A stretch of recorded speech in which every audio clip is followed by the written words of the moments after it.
Përshëndetje të nderuar teleshikues të televizionit Ark, për ju njoh me edicionin informativ. Mbushen 20 vjet nga ngjarja e rëndë e peshkëpisë në rrethin e Gjirokastrës, ku ekzekutuan nga ekstremistët grek 2 efektiv të kufirit. Për këtë ngjarje të rëndë është zhvilluar një ceremoni përkujtimore nga familjet e ushtarakëve, si dhe nga Forumi Patriotik Djemtë e Gjirokastrës.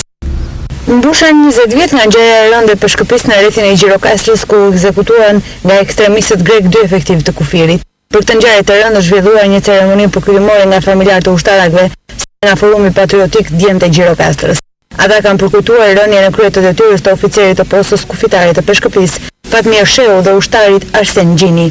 Posta kufitare e peshkëpisë ban prej 5 vitesh emrin e oficerit Fatmir Shehu. Ceremonia është organizuar në godinën ku 20 vjet më parë u bë arenë e vrasjes së ushtarakëve.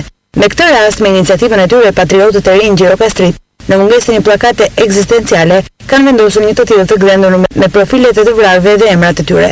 Kreu Forumit Patriotik Djemtë i Gjirokastrës, Albi Koçi, shpreh se kjo ngjarje është unikale në historinë e demokracisë shqiptare, kur u cënua rënd integriteti dhe sovraniteti territorial shqiptar nga një grup terroristësh grek.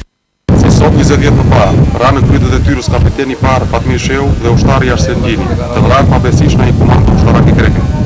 Për 20 vjet, askush tjetër përveç familjarëve të dëshmorëve nuk e kanë përkutuar të sulm terroristë të kryer në mes natës. Shpirtat e tyre nuk kërkojnë hakmarrje, por drejtësi, respekt dhe jo arrest.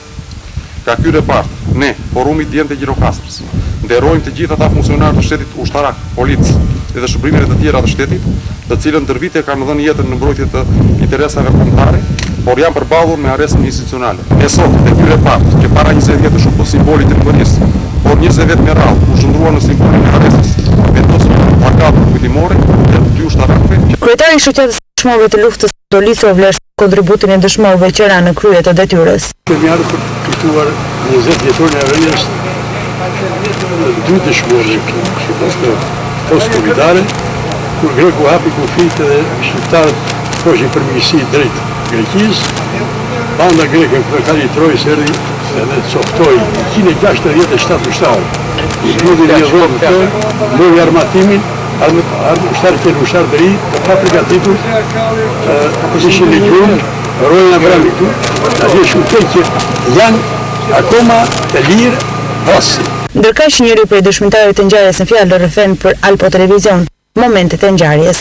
Në këtë kohë një ushtar ju dha për momenti dhe heq çelësinë e dritave të korrentit, të rrjetit elektrik. Nga kjo ata u çorientuan për momentin edhe u bë errësirë në pjetin dhe filluan që nxituan në veprime se ai shpëtoi me këtë akt që bëri, shpëtoi gjithë efektivin. Nga rëmuja që nga zhurma që sa hynë ata, komando greke, kapiteni Fatmir Shehu dëgjon zhurmë edhe del me pistolet. Në këtë kohë ata e qelluan. Ngjarja e rëndë ndodhi në orën 2:40 të datës 10 prill 1994, ku një komando greke e përbër nga 8 veta, midis të cilëve njëri fliste shqip, me tekst grek të armatosur me armë zjarri, me uniformë ushtarake të ushtrisë greke, hyn në territorin shqiptar, në afërsi të fshatit Peshkëpi të rrethit të Gjirokastrës. Duke u futur në thellësi të territorit shqiptar, rreth 4 kilometra në një qendër stërvitore ushtarake të trupave shqiptar, vrasin me fas armë zjarri ushtarin Arsen Lazar Gjini, 20 vjeç nga fshati Seman i rrethit të Fierit. Pas ushtarin hyrë në fjetore në momentin kur ushtarët po flinin dhe hapën zjarr kundër tyre. Nga këto veprime kriminale, mbeti i vrarë komandanti i stërvitjes, kapiteni i parë Fatmir Shehu, si u plagosën 3 ushtarë të tjerë. Një ditë më pas, gazeta greke Eleftherotypia i kishte ardhur një faks ku merrej përsipër autorësia e këtij krimi nga organizata Mavi, që do të thotë Fronti për Shërimin e Epirit të Veriut. Autorët e kësaj ngjarje u kapën në orët e para të 18 marsit 1995 në rrethinat e fshatit grek Kastanjat, teksa kishin dështuar në një sulm tjetër ndaj Shqipërisë. Gjykata e Athinës lëroi atentatorët në 21 mars 1996 për mungesë provash. Ndryshon natyrën e informacionit, një degë një